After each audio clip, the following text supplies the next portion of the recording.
Hi everyone, welcome to the Inner Game of Change podcast, where we focus on exploring the multi-layers of managing organizational change effectively. Our guests cover a diverse number of critical topics to enable change adoption, including communication, leadership, training, change practice, process design, change capability, and much more. My name is Ali Juma. Today, I'm joined by Paul Gibbons to discuss his recently published book, Impact, Volume 2 of the Leading Change in the Digital Age series. A thought leader, prolific author, and a passionate speaker in the field of leading change, Paul shares the current trends, the emerging tools, as well as the mindsets required to define the ever more evolving future of change management practice. In this podcast, and for the first time, Paul will share his upcoming venture to reshape the future of change management. I'm grateful to have Paul speaking to us today. So, Paul, thank you so much for joining the Inner Game of Change podcast. It's a great pleasure, Ali. Good to be here. Thank you so much. Paul, today I would like to talk a lot about your book, your latest book called Impact, 21st Century Change Management, Behavioral Science, Digital Transformation, and Future of Work. The book is really loaded with a lot of topics. Was that the intention? And are they all related? Well, they are all related, but I do want to just say I've written a book since called The Spirituality of Work and Leadership. Yes. Finding meaning, joy, and purpose in what you do. So I'm not going to talk about that book. And I have another book coming out soon called The Myths of Change. Well, I look forward to that one. Yeah. Well, so I try and write one a year. And I wrote Impact in 2019. So it's a sequel to a book I wrote called The Science of Organizational Change. And it tried to put some of the science of organizational change into context, into the context of digital transformation. Digital transformation, I think, is a context. It's a backdrop for the book. It's the thing that in 2019, before the pandemic, executives were talking about most, is how do we effect a digital transformation in our business? So that's why that title. The future of the work continues to be a context for my book. It's something that I'm fascinating, interested in, because governments and businesses don't seem to me to be up to the challenge of what's going to happen to workplaces in the next decade. Particularly, we have to worry about when robotics and outsourcing hit the United States manufacturing business in the 1990s. It was a very good thing for the profitability of companies to be able to outsource to lower income countries. It was a huge part of the consulting business that I was in at the time. And robotics have obviously reduced the human cost of manufacturing by great ways. But we ignore the human costs at great peril. These are people with lives and livelihoods and families, and governments and businesses didn't really think enough through the human consequences. So the disruption coming from artificial intelligence may be as extreme as robotics was in the 1990s. The robotics revolution is still with us. It's not that we've done all we can do there. But that affected only manufacturing workers. The artificial intelligence revolution will affect service industry workers, legal assistants, people who are knowledge workers will have part of their work taken over by intelligent systems. And we really need to think through as a world and as business leaders the effect of those. So digital transformation and the future of work were the context into which I wrote a book, which is principally on change management. Fantastic. And you talked about the 90s, which is a segue. You started practicing, I think, the change in communication work in early 90s. Have you noticed this shift since then? Because one of the things that I took away from your book is that the older practices are no longer, fit to take us to the future. Yeah, I mean, change management hasn't changed enough since the 1990s. The number one book on change management, if you look on Amazon, is Still Leading Change by John Kotter. Yes. My book's kind of up there somewhere. Probably the number one change management specialist firm is ProSci, Yes. who developed what they did in the 1990s. And it would be great to say that John Kotter and ProSci have been really actively updating their work. And as far as I can tell, not enough. They are still behind. So you might ask me the question, well, how are they behind? One of the ways is they haven't really thought enough about the effect of digital technologies on communication and what digital technologies make possible. We'll bracket that for a moment. They haven't really thought about behavioral science and what behavioral science makes possible in the arena of change. They're still based in older models of the way that organizations work, which was a very 90s paradigm. It's a paradigm that's hundreds of years old, very top-down, the paradigm of planned change rather than emergent change. So there's lots of ways in which, I think we can do a better job. And nobody, I don't think yet, has got a really terrific, comprehensive template for how we talk a little bit about the future of work, but what's the future of change that's going to have to accompany the future of work? And I say there's nothing. If you're dealing with a millennial audience, for example, if you're using old school, 1990s analog change management methodologies for a digital transformation, you look like an idiot, right? Yes. I mean, we need to, as change practitioners, do our very best to keep up with what's happening in the future of change, to lead the future of change, to lead change management into this now the third decade of the second millennium, if you will. So that's my shtick. Yes, and I think you talked also about. I think you just touched on it on the way we communicate the change, the way we manage it, the training aspect of change in your book. Yeah, I mean. So I'm going to tell you something that I have not told anyone else in the world right now. I'm listening. As I've just joined forces with a very big consulting firm called Deloitte, not as an employee, because I'm too old to be hired as an employee, but as an advisor to them. A rather substantial involvement, probably be 3/4 of my time. And my involvement with them is going to be around what's the future of change management that we need to craft.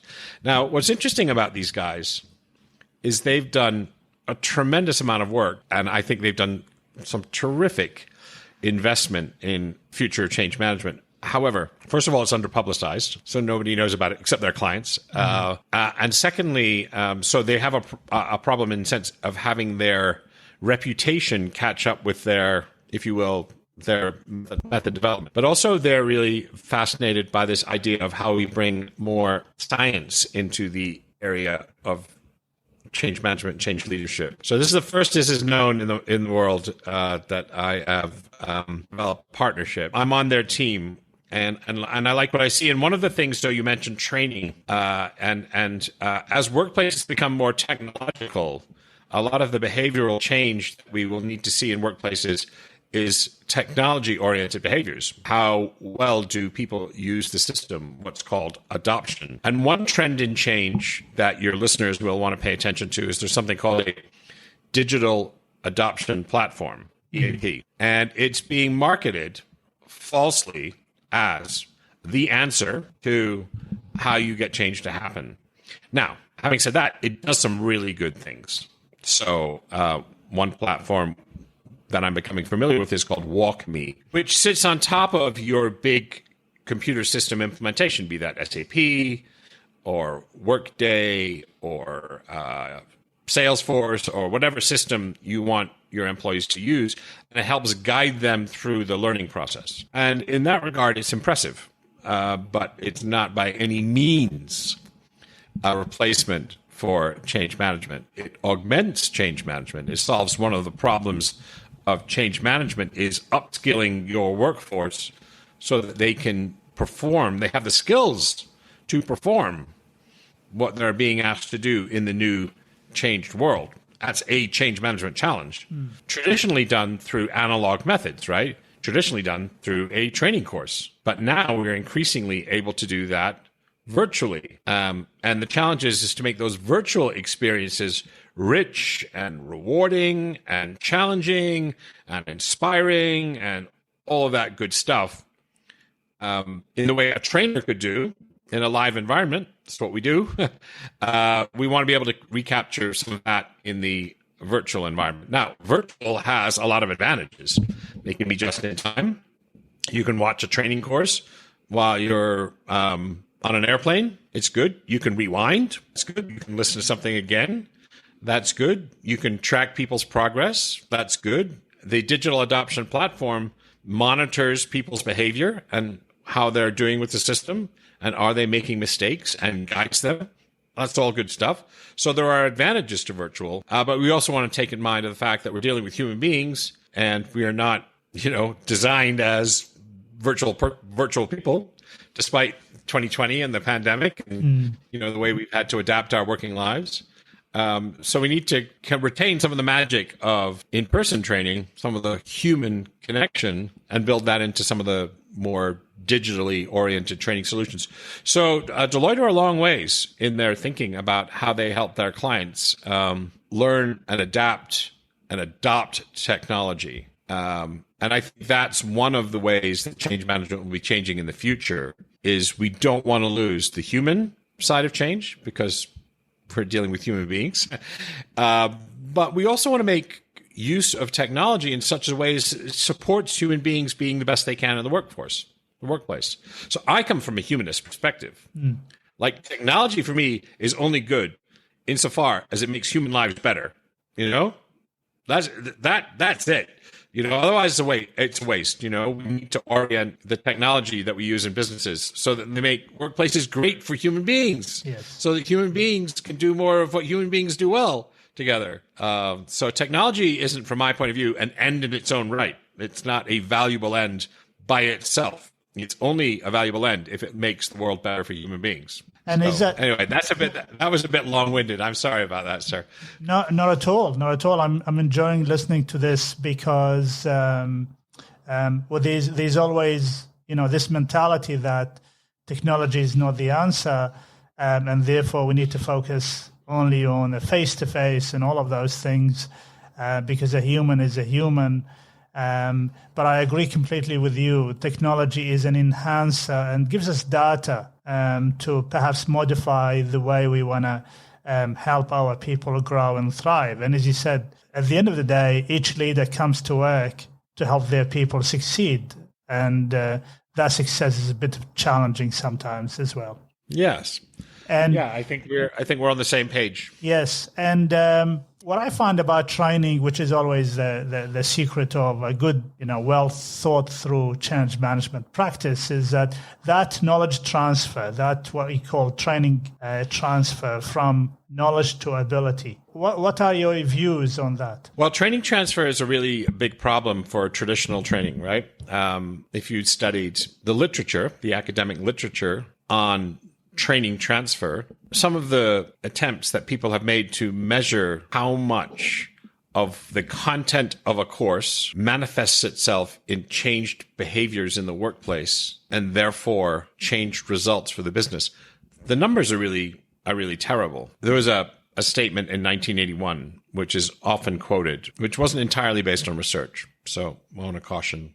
Is that the 70%, please? Yeah, no. This is worse. This is much worse than 70%. This is a guy called Jorgensen, who was an expert. Jorgensen, 1981. If people put that in Google, they'll come up with what I'm about to say. He said only 10% of training transfers back to the workplace. Wow. Okay. That's horrifying, right? That's horrifying. That's a horrifying number. So, is it as bad as that? And I've talked to friends in the training business, and I've said, hey, listen, we do a 3-day course for people, managing conflict, whatever it might be, time management. I've delivered courses in, oh my God, hundreds of different topics, right? And so trainer to trainer, we're having a beer, we say, how much does your best student in the class transfer back to work? Take it, call it time management, call it conflict management. And when we're honest with one another, we think the very best student, the keenest learner, the hungriest learner, the person who's most dedicated to trying to apply what they've learned, maybe half. The rest they'll forget, or they'll try and use it and it'll be too difficult. It won't be received by the organizational context where they try and apply it. And so for very reasons, these new skills can be rejected, forgotten, misapplied. You know, I used to work with one of the things. Here's an example, right? Time management. So one of the things you would do in a time management course is you would say to people, you want to bracket when you do email. You don't want to have email open on your desktop constantly pinging you throughout the day.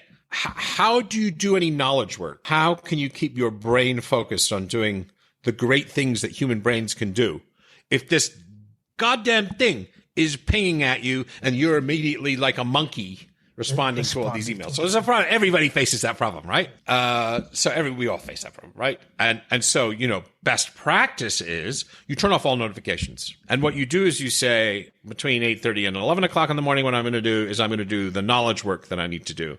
My brain is charged up on coffee. And if I have to do some writing or some thinking or some producing or some connecting with human beings, I'm going to do that. And then when that's done, I'm going to bracket an hour for doing emails. And I'm going to do emails for an hour.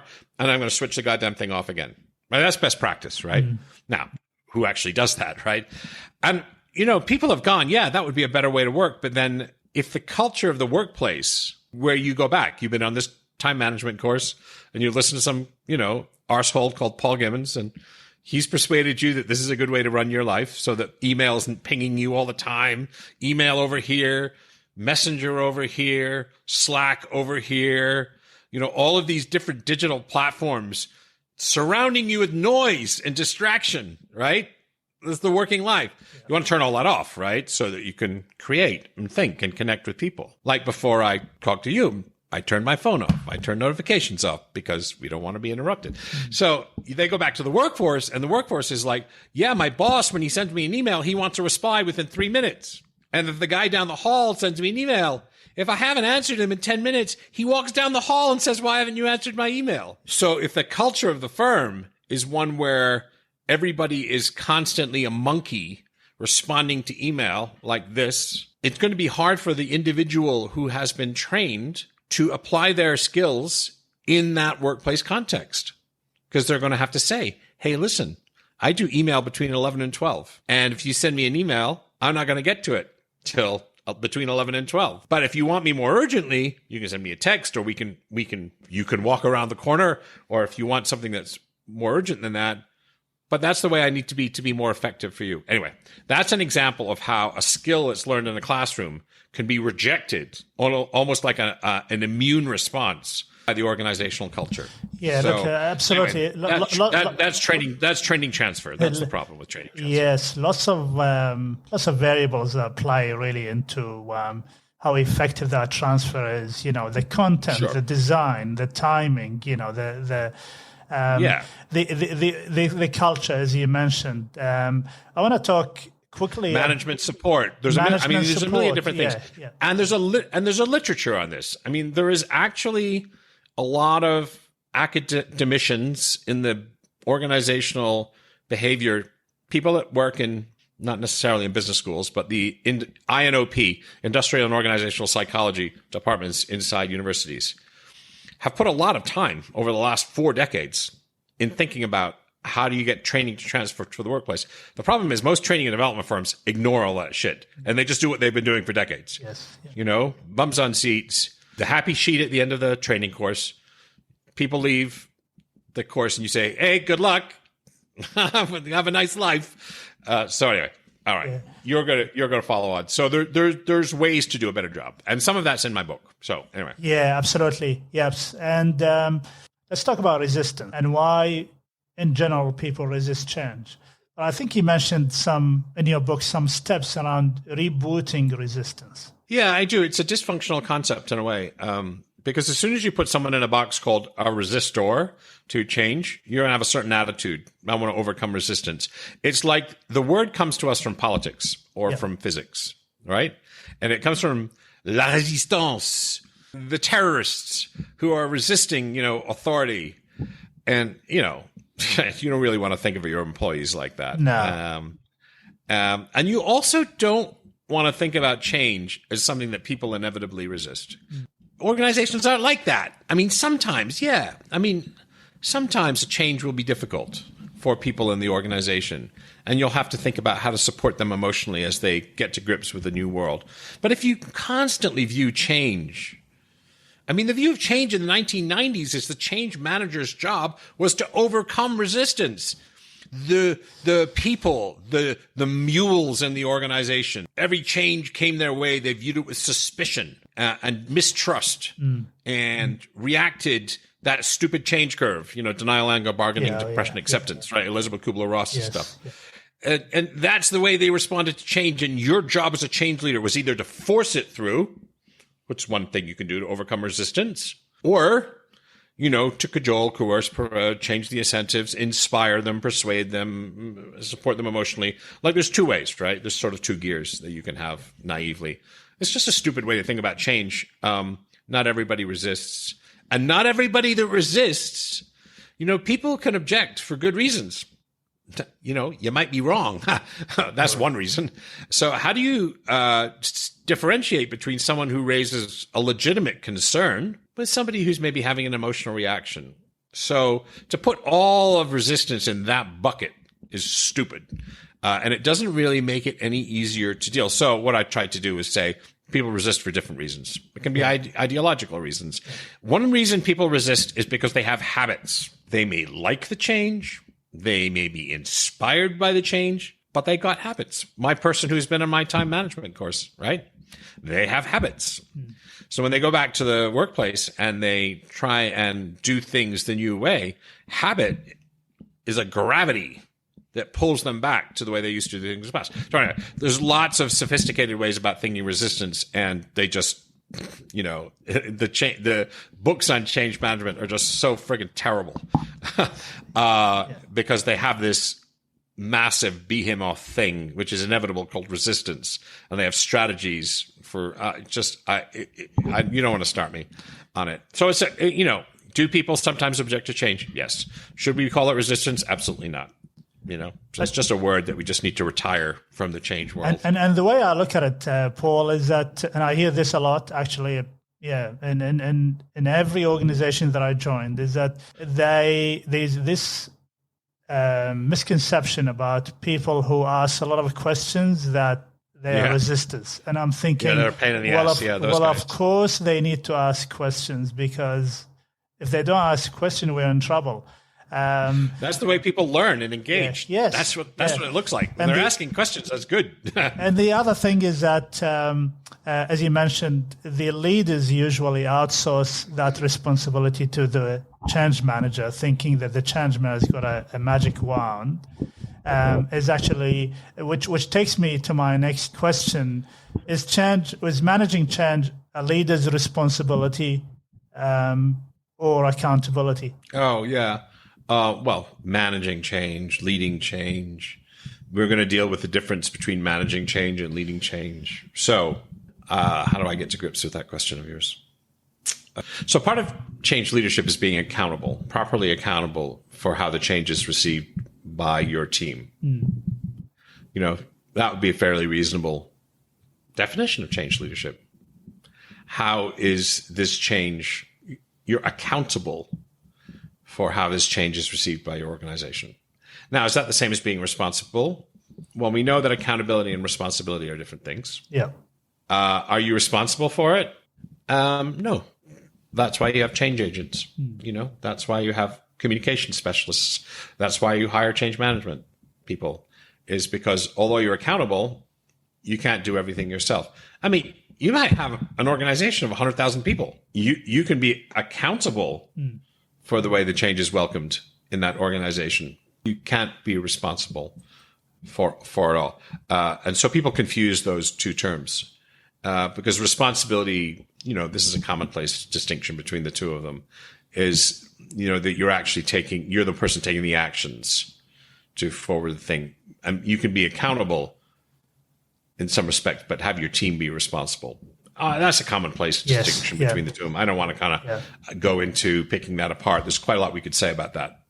And I think the accountability piece, actually, the way I look at it, the leader is accountable about the change experience, what people receive and how they feel about the change. At the end of the day, that really feeds back into whether we create a positive culture, adaptive culture or not. Indeed.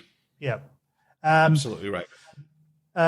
There's something that I'm spending a lot of time really understanding and reading lots of books and resources around behavioral science. And in particular, I think you touched on that, which is something that I think we can use a lot of in change management. Things like nudges. Yeah, we don't, do we? No, we don't. And you know what's remarkable? So for people who don't know what nudges and choice architecture are, I want to refer you to my book, Science of Organizational Change and Impact, because they're pretty good treatments of how those can be used in businesses. But you can make immense changes in behavior for very, very small nudges. What's an example of that? There's a framework called MindSpace, and the D in MindSpace stands for defaults. And a default is, for example, organ donation. I know this isn't a business context, but because there aren't so many great examples in business yet. Organ donation. If you have people check a box when they apply for their driver's license that says, I would like to donate my organs to people who can, need a transplant, right? A heart or a liver or a kidney or whatever, right? I would like to donate them. And if you have people check that box, the kind of compliance numbers, the kind of people who check it are like, in the 10 to 20% region. Yeah. The rest of the people don't bother. If you change the box and you say, I would like to opt out of having my organs harvested for people who might need a transplant, right? You're like 80, 90% compliance. Yeah. So this is an interesting thing in behavioral science, is like, that's a pretty tiny thing, right? And yet you have, if you think about it as a change agent or a change leader in an organization, you have like a 4-fold increase in compliance with a certain thing that you want to have happen behaviorally. That's it. How many training courses do you have to run to do that? And so they measure these behavioral methods in the very good book called Nudge by Cass Sunstein and Richard Thaler. With behavioral science, you can do experiments. And so one of the things they might do is people don't save enough. Nobody saves enough, right? But particularly in the West and particularly in America, people don't save, right? They spend more than they earn. It's what they earn, plus whatever they can put on credit cards rather than whatever they earn less whatever the same. Anyway, people don't save enough, and they don't save enough for their retirement, which is an incredible tax on society. You have to look after these people who don't have enough dough, right? It's a big problem. You can give people a training course, which you have some expert on financial management. And he talks to them about the benefits of savings, maybe he's inspirational about how your retirement can look. He can give them tools for savings. He can say, here's one kind of savings tool, here's another kind of savings tool, here's another kind of savings tool. And that will produce some behavioral change. And, the numbers work out, that's something like a 7%.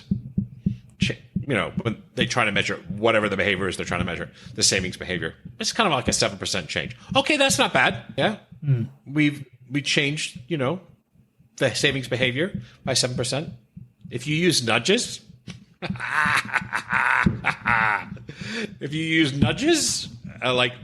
I don't know, one trivial example is if people sign up to work for your organization, they have to opt out of the savings plan rather than opt in. So we talked about defaults, right? You get unbelievable changes in savings behavior.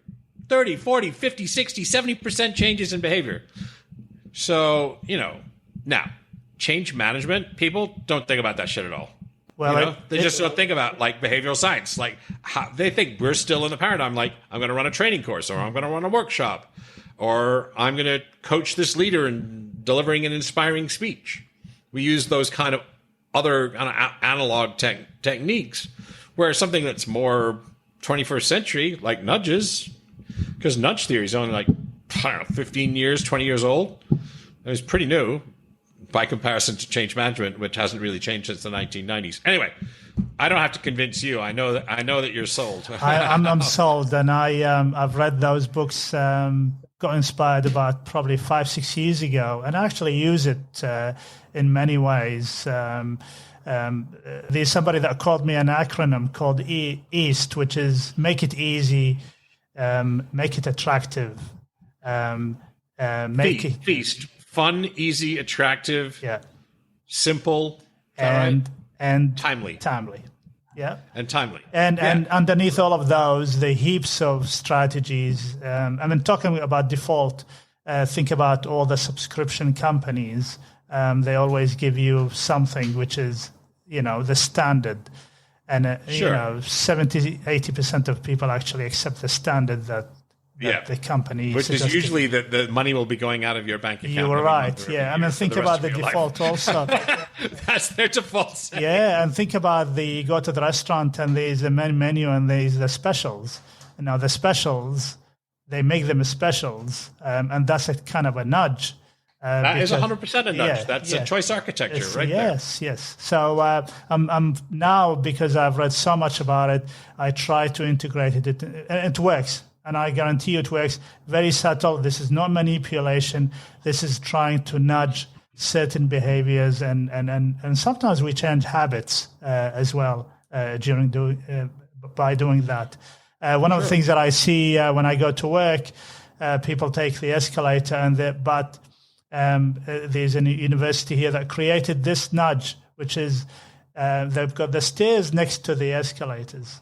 Yeah. But they made them attractive and colorful, and sometimes they put words in the steps to say, by the time you finish this, you would have burned this number of calories. Yeah, that's brilliant. That's cool. Nice. That's cute, but that's a nudge. But how much does it cost? It doesn't cost nothing, that much. Yes, nothing.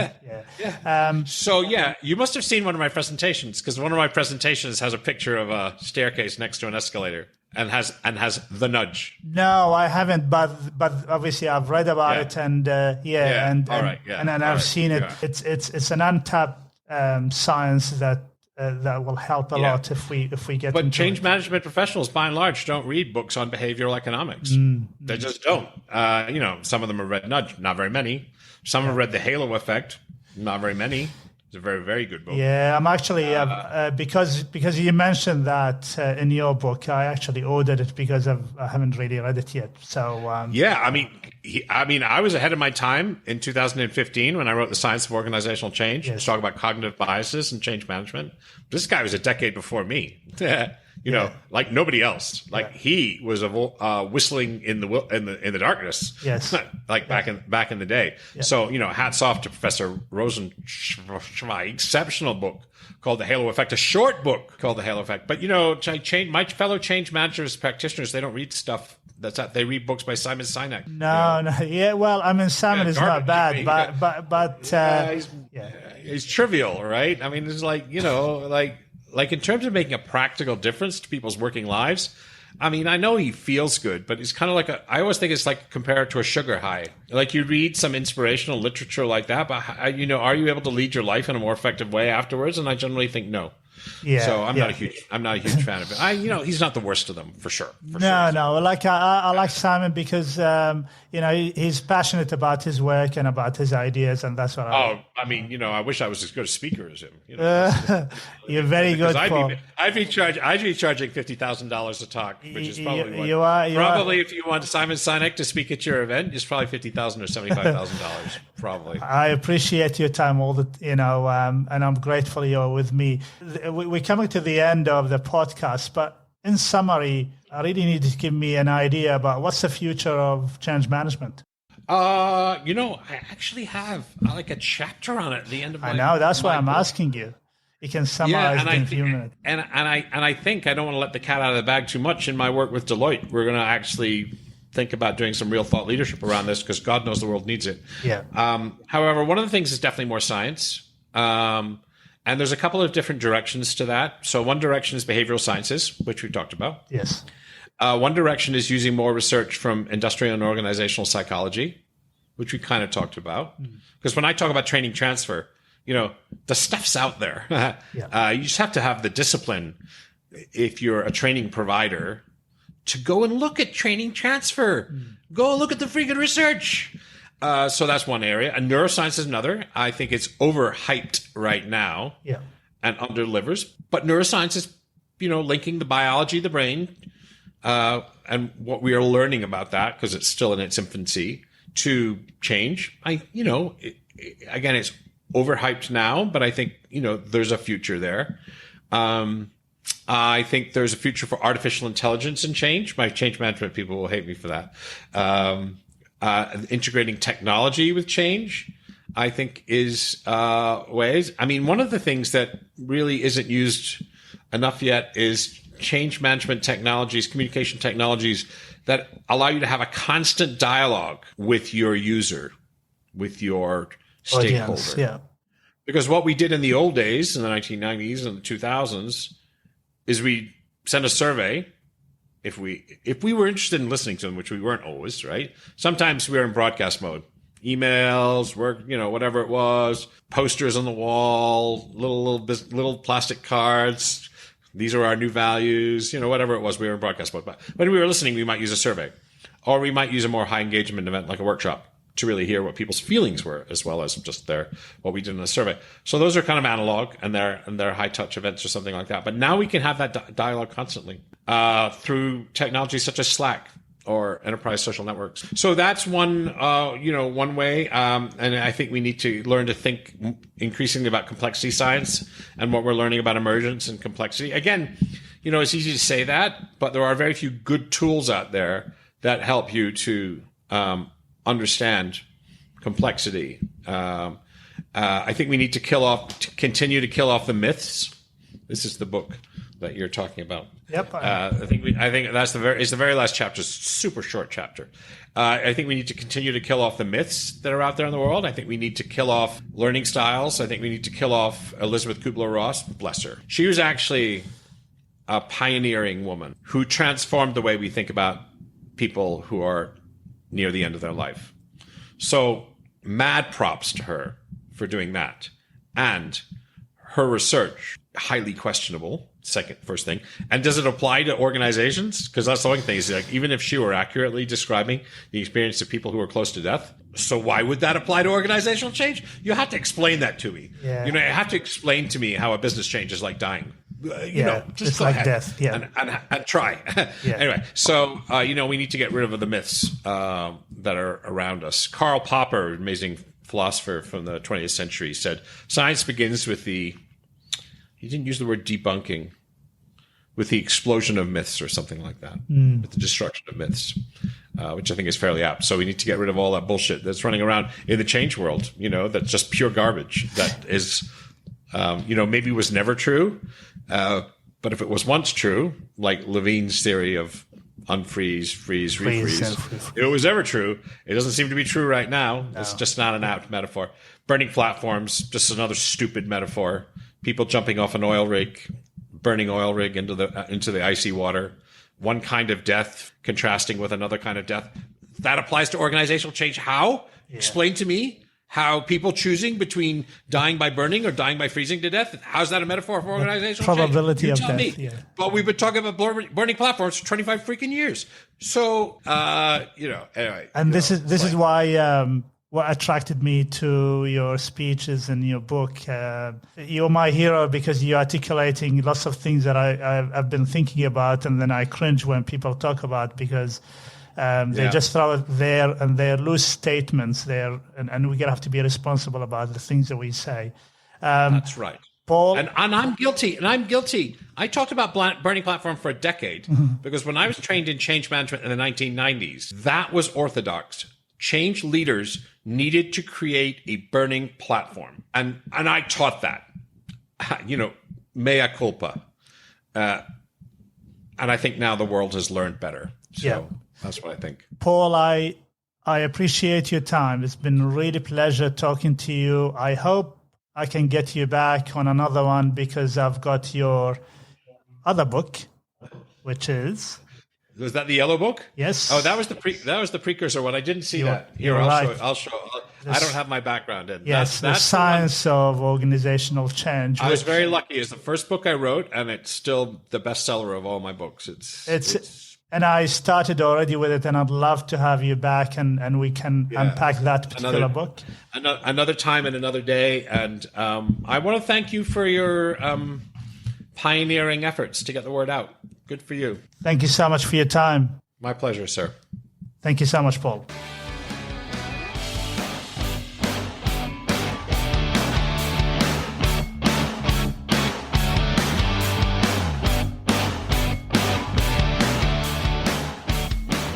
Hi everyone, I hope you enjoyed listening to this episode with Paul Gibbons.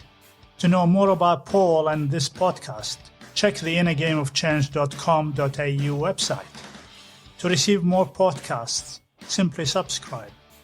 In our next podcast, we will meet with another change management specialist who will share their thoughts and ideas on change practice, communication, and learning. Until then, stay well and stay safe.